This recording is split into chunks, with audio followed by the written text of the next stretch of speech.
ဒီနေ့အတွက် energy reading လေးဖတ်ပေးထားပါတယ်ရှင်။ဖက်ကလေးကိုဆွဲလိုက်တဲ့အခါမှာဒီပထမဆုံးကတော့3 of swords ကြပါတယ်။ဆိုတော့အခုချိန်မှာဒီဗီဒီယိုကြည့်နေတဲ့သူကစိတ်ရှုပ်ထွေးနေရလိမ့်မယ်။လုပ်ငန်းခွင်ထဲမှာဆိုရင်လည်းစိတ်အဆင်မပြေတာကြောင့်လုပ်ဖို့ကိုင်းဘက်တွေနဲ့စကားများရတာမျိုး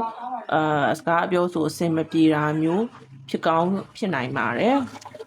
စိတ်ရှုပ်ထွေးနေရတဲ့စိတ်အဆင်မပြေနေတဲ့အခြေအနေလေးပေါ့နော်ဒီလိုအချိန်မှာကိုကဘာကိုသတိထားရမလဲဆိုရင်ဒီနောက်တစ်ခါက Queen of Swords ပေါ့နော် King of Swords ကိုကြားပါတယ်ဆိုတော့ကိုက emotion ကိုကောင်းကောင်းထိန်းချုပ်ရမယ်အခုချိန်မှာကိုကအစီအစဉ်တကျplan ကြပေါ့နော်လှုပ်ဆောင်ဖို့လိုအပ်ပါတယ်လုပ်ငန်းခွင်ထဲမှာအဆင်မပြေတာမျိုးဆိုရင်လည်းကိုကဘယ်လိုဖြေရှင်းနိုင်မလဲဆိုတာကိုနည်းစနစ်ကြ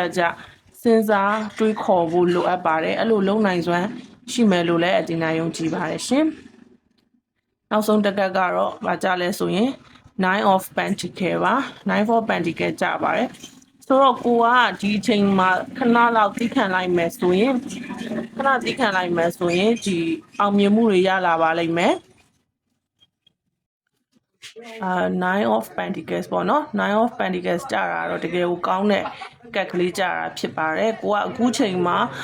ကြုံလာသမျှကိုတီးခန့်ပြီးတော့စိတ်ရှိနဲ့ပေါ့နော်စိတ်ရှိနဲ့ဆက်ပြီးတော့တွားမယ်ဆိုရင်အောင်မြင်မှုတွေရလာမှာဖြစ်ပါတယ်ကိုယ့်ရဲ့အောင်မြင်မှုတွေကိုကိုယ်ရင်မကပဲတခြားသူတွေကိုပါဝေမျှပေးနိုင်မဲ့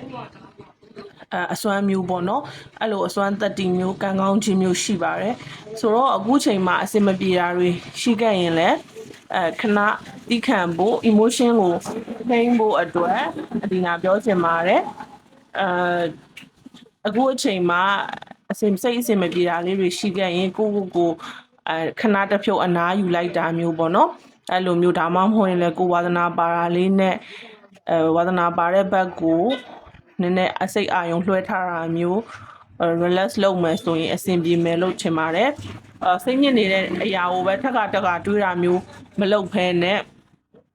တခြားအကြောင်းအရာလေးတွေရေရှည်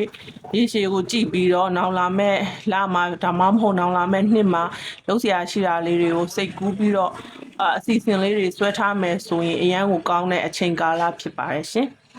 အားလုံးပဲကျေးဇူးတင်ပါတယ်ဒါကတော့အတီနာဒီနေ့အတွက်ဖတ်ပေးထားတဲ့ reading လေးဖြစ်ပါတယ်